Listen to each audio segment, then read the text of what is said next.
Cavum çaştı.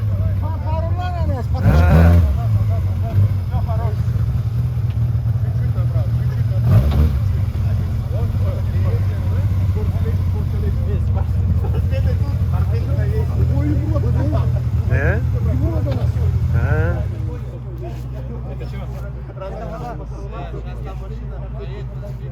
Cavu da dol. Sudu. Nasıl?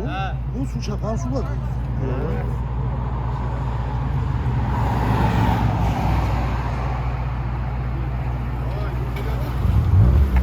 Adam o şok valla ne bu?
Gördün aşağıdan ne zaten. Tamam что нас таким просто вообще. Просто красавчик.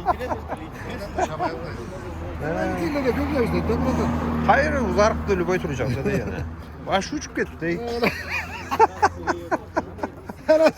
Başa gel. Ne işte sen? Başa uletiyorlar aslında. Нет, у него бодр стал, да, мальчик, еще сильнее. Паук переделаешь, и все переделал. Да, да.